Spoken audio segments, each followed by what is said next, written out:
Na habari ya asubuhi mtazamaji wa Anuari TV. Bila shaka hujambo na umeamka salama, ikiwa tarehe 24 mwezi wa 12 mwaka 2025, siku ya Alhamisi ambayo ni siku nzuri. Tunakutana ndani ya Anuari TV kwenda kuzungumza yale yote yaliyokwisha tokea katika ulimwengu wa masuala ya kijamii. Karibu katika kipindi cha Morning Recap. Hichi kipindi ambacho tunakwenda kuzungumza matukio mbalimbali ambayo yamekwisha tokea na yale ambayo yanategemewa kwenda kutokea. Naitwa Leopard John nikiwa kama mwongozaji wako siku ya leo, lakini pia siko peke yangu ndani ya mjengo, niko na mwenzangu ambaye tutakuwa naye mwanzo mpaka mwisho, Teresia Muhoza, ambaye huyu tutakuwa naye mwanzo mpaka mwisho. Hii leo tumekuandalia mengi mtazamaji, ikiwemo tunafahamu serikali ya Zanzibar kupitia mwenyekiti wa chama cha mwenyekiti wa Baraza la Mapinduzi Dr. Ali Mwinyi amezindua mji wake huko visiwani Zanzibar. Tutakwenda kuiangazia kwa undani taarifa hii, ikiwa zimebakia siku chache tu kwenda kusherehekea ile siku ya mapinduzi tukufu Zanzibar huko visiwani Zanzibar. Lakini pia tutakwenda kuangalia taarifa ambayo mkoani Katavi meli mpya ya mizigo imewasili, ambapo itatoa fursa lakini pia itapunguza zile hadha ambazo wamekuwa wanazipitia wakazi wa mkoa wa Katavi. Lakini pia tutakwenda kuangazia taarifa nyingine ambayo watu 98 wakamatwa kwa tuhuma mbalimbali za uhalifu huko mkoani Njombe. Kimataifa tutakwenda kuangazia mgogoro ambao unaendelea wakati huu ulimwenguni kati ya taifa la Marekani lakini pia na taifa la Venezuela. Mgogoro huu ambao kwa sasa hivi ulimwengu mzima ndio unakwenda kuutizama. Kwenye michezo na kwenye upande wa magazeti ya michezo leo tunayo mengi. Kubwa zaidi ni matokeo ya timu ya taifa ya Tanzania hapo jana juu ya kile ambacho kimetokea dhidi ya timu ya taifa ya Nigeria Super Eagle. Teresia Muhoza, habari za asubuhi. Bila shaka umeamka salama na uko tayari kuwapatia kile ambacho tumewaandalia watazamaji wa Anuari TV siku ya leo. Niko salama kabisa. Bila shaka tumesaliwa na siku moja kuelekea siku ya Christmas. Naam, umejipangaje kwa upande wako na mwaliko bado sijaupata? Mwaliko lazima, kwa sababu lazima kuna pilau nini. Bwana mtazamaji, tunakwenda kuzungumzia juu ya taarifa ambayo mapema jana imetoka kuhusiana na Mheshimiwa Rais wa Zanzibar na mwenyekiti wa Baraza la Mapinduzi kwa maana Dr. Hussein Ali Mwinyi, ambapo taarifa inaeleza kwamba Rais wa Zanzibar na mwenyekiti wa Baraza la Mapinduzi Dr. Hussein Ali Mwinyi amezindua rasmi mji wa Dr. Hussein Mwinyi uliopo Mombasa, mkoa wa Mjini Magharibi, na kutaka mfuko wa hifadhi ya jamii Zanzibar ZSSF kuendelea kujikita katika utekelezaji wa miradi mikubwa ya maendeleo yenye tija kwa taifa. Rais Dr. Mwinyi ametoa kauli hiyo leo mapema jana Disemba 24 wakati wa uzinduzi wa mji huo wa kisasa uliofanyika katika kuadhimisha miaka 62 ya mapinduzi tukufu ya Zanzibar. Bwana Dr. Hussein Mwinyi, rais wa visiwa vya Zanzibar, mapema jana amezindua mji wa ambao umepewa jina lake Dr. Mwinyi kwa kushirikiana na shirika la nyumba za taifa la Zanzibar kwa maana ya ZSSF. Of course, na imekuwa ni muda mfupi kabla ya kuelekea siku yenyewe ya kuadhimisha miaka 62 ya mapinduzi tukufu ya Zanzibar. Pengine hili linaashiria nini hasa kuelekea katika tukio kubwa la kukumbukwa kwa nchi ya Zanzibar? Na ukiangalia kumekuwa na mambo kadha wa kadha ambayo yamekuwa yanafanyika ili kuenzi miaka 62 tukufu ya mapinduzi ya Zanzibar. Pengine hii inakuwa inaashiria nini, Teresia Muhoza? Hii inakuwa inaashiria kitu ambacho kinapunguzia gharama pia kwa baadhi ya wananchi. Kwa sababu tunatambua kuna baadhi ya wananchi wanaishi katika hizi nyumba ambazo hata Tanzania huko tunazo ambazo nahisi zinaitwa National Housing, si ndio? Kwa maana ya Tanzania bara. Kwa Tanzania bara. Basi kule na yeye kaamua kufungua mji wake ambao utakuwa na nyumba ambazo ni bei nafuu pia kwa ajili ya watu kwa sababu imechukua muda mrefu kuandaa jambo hili. Tukiangalia Dodoma sisi pia tuna hako kamtaa kamaitwa Magufuli Road nahisi. Bila shaka ni sehemu ambayo inapendeza zaidi. Na ukiangalia imekuwa pia ni sehemu ya mapato.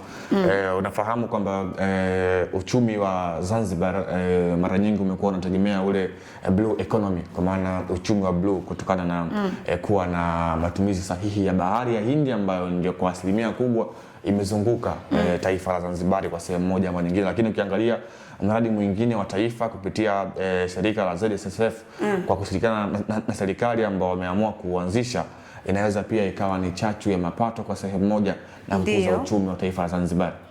Ndio, kwa sababu tumeona pia hizi licha ya kufungua huu mradi wake ambao ni wa nyumba, amefungua pia mradi wa umeme ambao ni nishati ambao kila mwananchi anahitaji. Kwa sababu sasa hivi tumeshatoka, tukiangalia mji wa Zanzibar ni mji ambao ulikuwa tunasema miundombinu kumradhi, ile miundombinu ya zamani, yani ya kikoloni.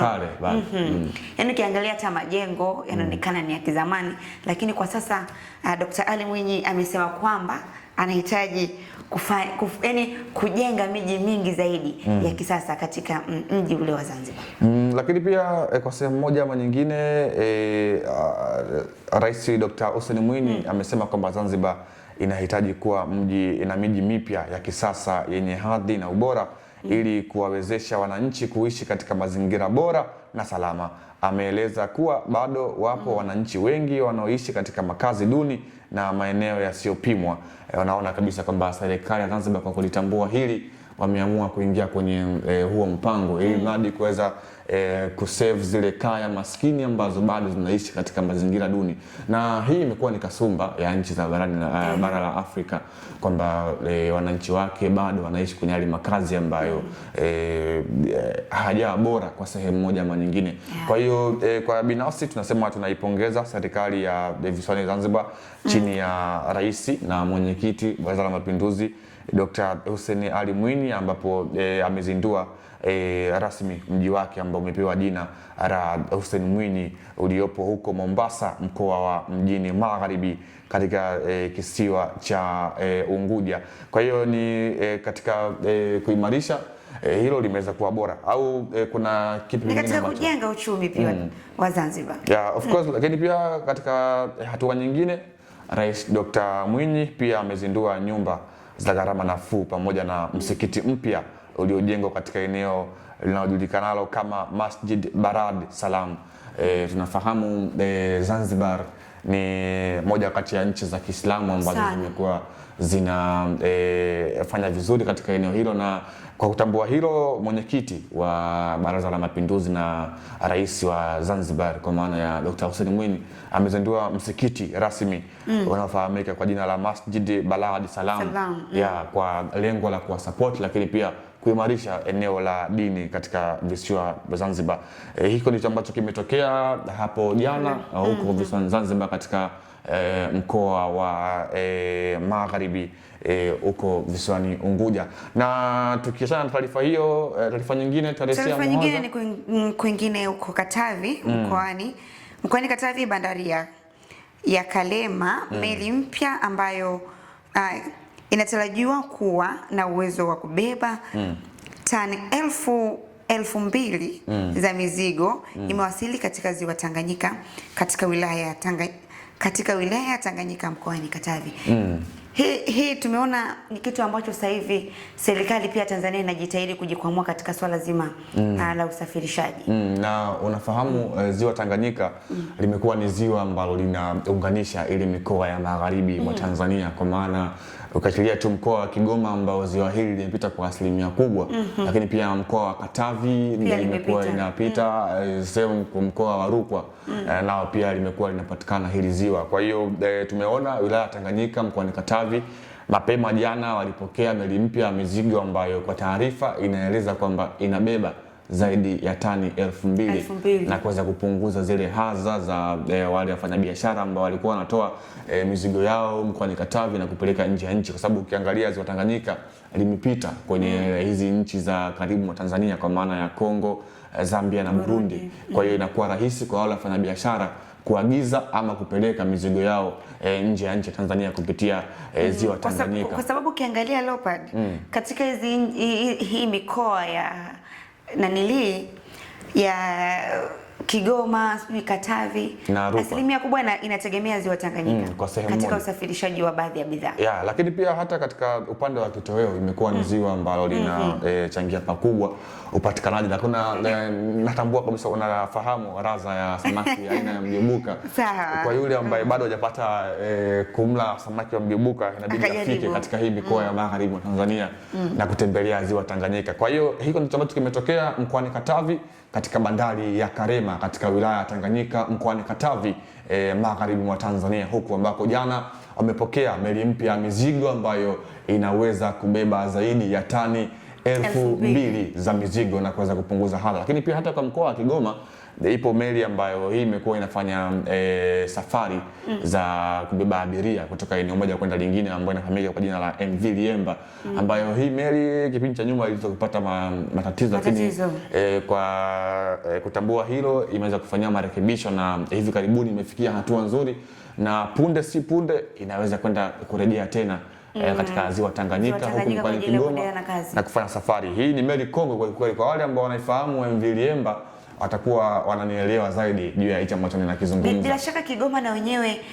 au katika ziwa Tanganyika, hawa watu ambao mikoa inatumia ziwa Tanganyika, bila shaka na wenyewe imeweza kujikwamua katika swala zima la usafirishaji wa kutumia meli kama ilivyo Mwanza, na imekuwa rahisi zaidi kwa mikoa ya huku magharibi kufikia nchi kama Kongo na Burundi kupitia ziwa Tanganyika, na imekuwa rahisi kuliko mtu kutumia usafiri mwingine, kwa maana usafiri wa maji ambapo ndo ziwa linatenganisha kati ya hizi nchi mbili inaweza kuwa njia rahisi na ya haraka zaidi kuweza kufikisha mzigo. Kwa hiyo ni hatua nzuri kwa serikali ya mkoa wa Katavi, lakini pia kutambua thamani ya bandari ya Karema ambapo wananchi wamekuwa pia ni sehemu yao ya kujipatia kipato kupitia eneo hilo.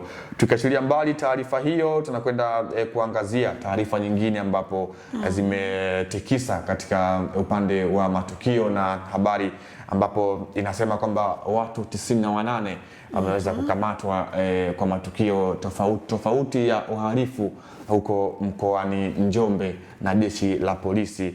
Kwa taarifa inasema kwamba jeshi la polisi mkoani Njombe limetangaza kuwakamata watuhumiwa 98 kwa tuhuma za makosa mbalimbali Novemba 2025. Kati ya watuhumiwa hao wapo watuhumiwa wawili wa mauaji ambao ni Petro Alfred Mfugale miaka 35 na Benson Naftal Liombilo miaka 35, wakazi wa Liamkena Makambako, wakituhumiwa kumuua Alfred Alon Mugale Alfred Alon Mfugale miaka 61.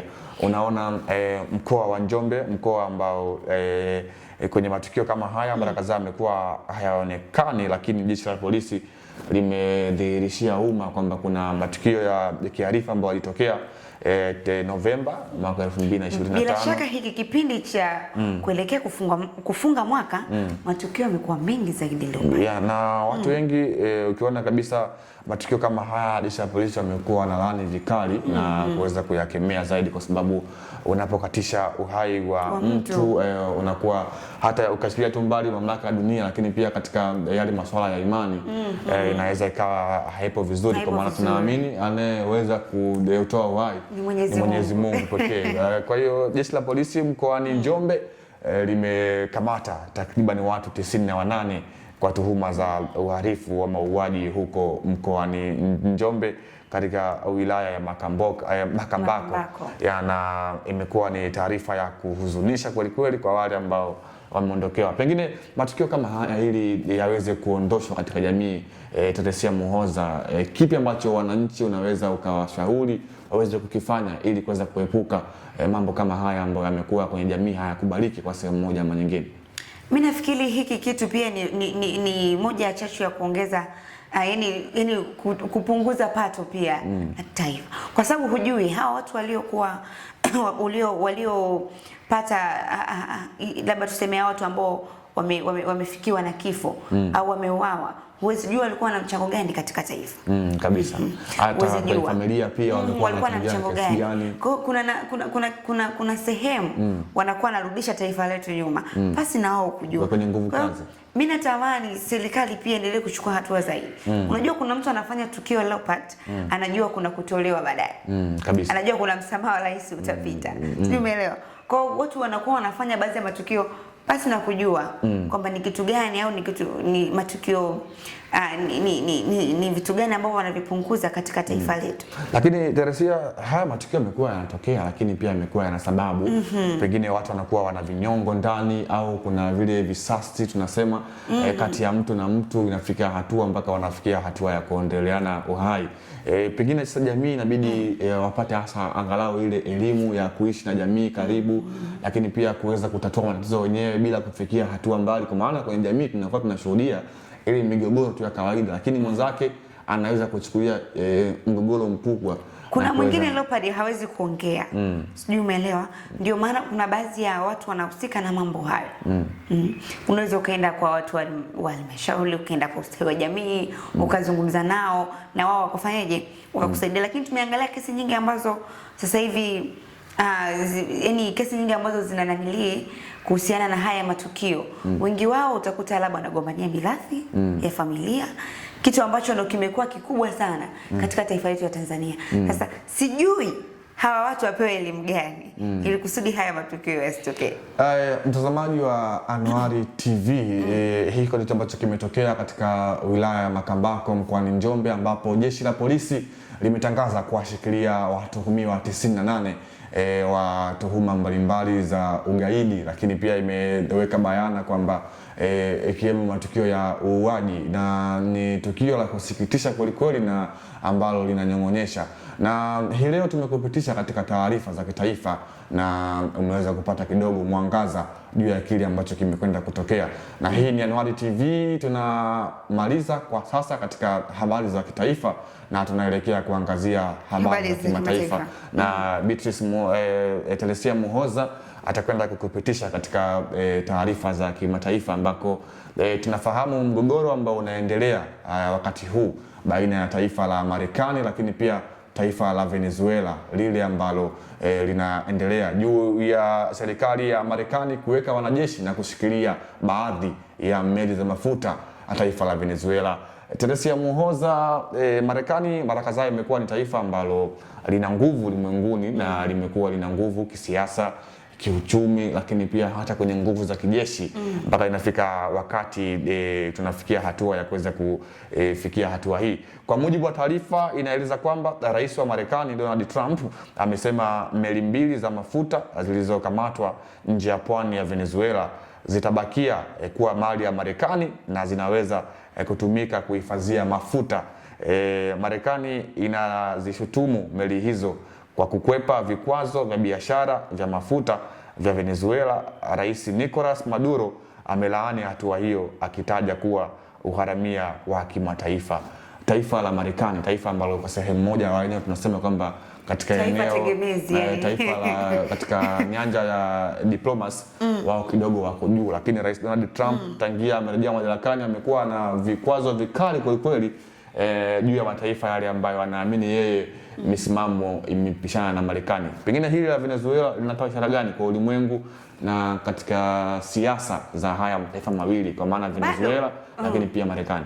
Hili bado najiuliza kwa nini zile meli zilizokamatwa wao endelee kuzishikilia. Pengine yeye anadai kwamba hazikufuata sheria na matakwa ya kufika katika ile pwani ya Marekani, na pengine ilikuwa ni sehemu ya ujasusi wa kuweza kulita basi ziteketezwe. Unajua kuna mikataba ambayo inakuwa inawekwa na sio rahisi kuweza kufanya hichi, kwa sababu hii inakuwa ni sehemu ya kuumiza uchumi wa taifa fulani ambalo wao ndo wanakuwa wanategemea hii asilimia. Kwa hiyo Donald Trump, rais wa Marekani, ambaye yeye ametangaza kuzishikilia hizi meli na hata baadaye kuzimiliki kwamba ni za kwake ama kuzitaifisha, kutokana na hicho ambacho kinaendelea. Lakini pia rais wa Venezuela Nicolas Maduro yeye amedai amelaani kwamba hatua hii ni kama vile hatua ya kiharamia ya kimataifa na kuhitaji msaada baina ya pande mbili. Na haya yote ni mataifa ya Amerika na wamekuwa wanashirikiana mara kadhaa. Siku za hivi karibuni ndio wamekuwa wanapitia hii changamoto. Kwa hiyo huu ni mgogoro mwingine ambao kwa sasa hivi ulimwengu mzima unatizama kwa sehemu moja ama nyingine, na serikali ya Marekani imepeleka wanajeshi katika ile eneo kuweza kuweka doria na kuweza kuimarisha. Tunaona Marekani wameendelea kutawala ama kuwa na mabavu katika eneo moja ama nyingine. Mtazamaji, hiko ndicho ambacho kinaendelea katika wigo wa kimataifa, na tumejaribu kuangazia mgogoro ambao unaendelea kati ya taifa la Marekani dhidi ya taifa la Venezuela, Rais Donald Trump wa Marekani, lakini pia Rais Nicolas Maduro wa Venezuela. Nikwambie mtazamaji, tumefikia tamati wa taarifa ambazo tumekuandalia hii leo kwa upande wa kitaifa, bila shaka tumepitisha katika magazeti kimataifa, bila kusahau upande wa magazeti ndiko ambako tunaelekea. Na Teresia Muhoza, mimi nimeshikilia hapa gazeti la Mwanasport, gazeti mahususi kwa ajili ya michezo. Jana tuliombea timu ya taifa ya Tanzania lakini kilichotokea nafikiri mchezo uliotazama Teresia Muhoza na pia ni sport lady kwa sababu moja ama nyingine. Pengine shida ni nini hasa kwa timu ya taifa ya Tanzania? Cha kwanza sisi tumeonyesha ujasiri pia. Kwanza tumepunguza idadi ya magoli kwa sababu timu tulikuwa tunacheza nayo sio haba. Of course. Jana kwenye vikosi Nigeria mchezaji pekee ambaye alikuwa anacheza ligi ya ndani kwa maana ya Afrika alikuwa ni mlinda mlango pekee kwa maana Charles Stanley Mwabari ambaye anakipiga katika ligi kuu ya Afrika Kusini katika klabu ya Chipa United. Lakini wengine wote walikuwa ni Ulaya yani mimi japokuwa nilifungwa tulifungwa ukisema tulifungwa huwezi jua labda wewe sio mzalendo. Mimi ni mzalendo ndio maana nasema japokuwa nilifungwa lakini na bado na matumaini na timu yangu kwa sababu nilitegemea yani nilivyoangalia ile mechi nikasema kwa mfumo huu na hisi tunapigwa zaidi ya hizi. Lakini kongole kwa timu ya taifa Tanzania, jana kuna kitu ambacho amekionyesha na kimetoa hamasa ya timu ya taifa Tanzania kwa kuweza kuipa ile amani ama kuwa na imani nayo kuelekea mechi nyingine zilizobakia kwamba inaweza. Lakini jana pia ilikuwa ni siku mbaya kwa majirani zetu Afrika Mashariki. Uganda na jana wakaangukia pua mbele ya Tunisia wakafungwa 3-1 na imekuwa ni siku mbaya kwa mataifa ya Afrika Mashariki. Ndugu zetu hawa chini ya Rais Yoweri Kaguta Museveni jana wakapasuka 3-1. Katika gazeti la Mwanaspoti hii leo habari kubwa inasomeka kwamba ujio wa baka Simba Skudu afichua kodi. Tunafahamu Simba hivi sasa ameshamtambulisha Skudu Makudubela. Skudu raia wa South kwa maana huyu kocha naye pia ni raia wa South Africa. Pengine ameshatoa zile pattern. Bwana ligi ya Tanzania iko hivi, usiingie hivi. Inaweza ikawa ni pattern kwa kocha ambaye ni mpya huyu katika kocha Simba kwa maana Steven Becker, nyota wa zamani wa SuperSport ya pale. Ameshaanza majukumu yake. Kwenye majukumu pengine tunaweza tukamwona kwenye michuano ya Mapinduzi ambapo Simba anakwenda kushiriki michuano ambayo inatarajia kuanza Disemba 29 mwaka huu huko visiwani Zanzibar katika kisiwa cha Unguja. Hii ndio habari kubwa katika gazeti la Mwanaspoti hii leo. Lakini pia taarifa nyingine inasema Yanga Sport Club ya Mganda Okello, nyota huyu raia wa Uganda ambaye anahusishwa kujiunga na klabu ya Young Africans. Na jana ulisema wewe ni shabiki wa Simba, pengine taarifa hizi ukizisikia unaweza ukapata mchecheto kidogo juu ya kile ambacho kimeendelea. Mechi 6 umefungwa mfululizo, shabiki wa Simba. Yani siku zote kama mshabiki utakiwi kufa moyo. Yani mimi niko na timu yangu bega kwa bega. Lakini Young Africans kuhusishwa na bwana mdogo Alan Okello, nyota huyu kinda miaka 25 raia wa Uganda ambaye kwenye michuano ya AFCON naye pia ni sehemu ya kikosi ambacho kimeenda huko nchini Morocco kwa ajili ya timu ya taifa ya Uganda, na jana anaweza kumuona akiwa katika sehemu ya benchi la wafundi ndio kupata nafasi ya kuanza. Lakini ni vijana ambao wanapewa nafasi kubwa nchini Uganda na wana vipaji vikubwa ambao Young Africans wanahusishwa naye. Lakini pia taarifa nyingine inasema kwamba Gamondi apata akili mpya AFCON juu ya kile ambacho jana kimeendelea kuona na tumeshazungumza hapa. Jana tumefungwa. Mimi natumaini tukirudi tena next tutapiga wapi? Mechi inayofuatia bwana ni mechi ya dabi ya Afrika Mashariki. Lazima mtu alie. Tunakwenda kucheza na wenzetu wa Uganda. Yaani lazima Uganda ataka. Na kabisa. Mimi na imani. Dua kubwa pia ziendelee kupigwa, lakini yaani mimi lazima nimuombe. Hivi jana mchezaji gani ambaye amekuvutia na performance yake ambayo ameonyesha jana kiwanjani? Kwa kweli mimi mchezaji ambaye wa siku zote ananivutia ni mimi niangalie mechi japokuwa ni Mzanzibari but napenda kuwa namwangalia tu. Yaani ukimwangalia Feitoto lazima nimwangalie. Lakini jana Faisal Salum hakuwa sehemu ya kikosi. Hakuwa sehemu ya kikosi, lakini yaani kuna baadhi ya watu ambao mimi napenda nikikosekana kwenye kikosi kuna kina Mudathir. Sijui unaelewa. Yaani kuna mtu lazima ni kwenye kikosi asipokuwa mimi leo pia ananiuma. Kwa hiyo unapenda sana Zanzibari. Mbona watu ambao wanazungumza na Zanzibari si uzalendo, mbona unakuwa hivyo Leopard? Wewe utegemea nimtaje nani mwenzangu? Lazima nitaje Tanzania bara kwanza, alafu ndo unanili. Bwana, taarifa nyingine hapa inaeleza kwamba masumbwi tarehe 26 mwezi wa 12 wanaita kwamba boxing on Boxing Day. Kwamba ni masumbwi ndani ya siku ya zawadi mara baada ya Christmas tutakwenda kushuhudia mapambano. Tunaenda kupoa. Hassan Mwakinyo anatarajia kupambana na bondia kutoka nchini Nigeria. Pengine tunaweza tukalipa na kisasi jana kufungwa na Nigeria tukahamishia kwenye upande wa ngumi. Hassan Mwakinyo akaweza kulipiza kisasi. Na muamini Mwakinyo.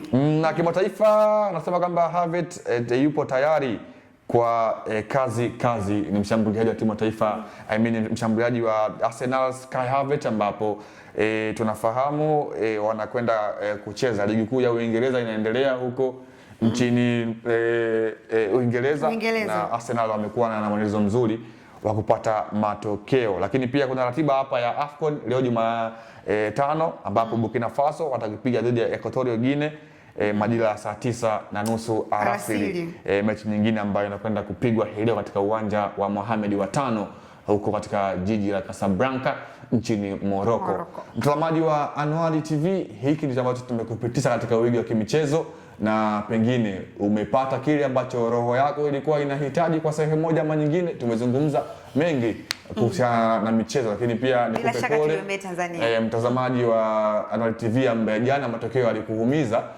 Kila mmoja ameumia kutokana na kile ambacho tumekionyesha. Teresia Muhoza nilikuwa naye hapa, pengine kama una cha kumalizia Teresia Muhoza. Sina cha kumalizia zaidi ya kusema Anuari TV ni sehemu ya kupata taarifa zote za kimichezo, burudani na za kijamii. Shukrani sana.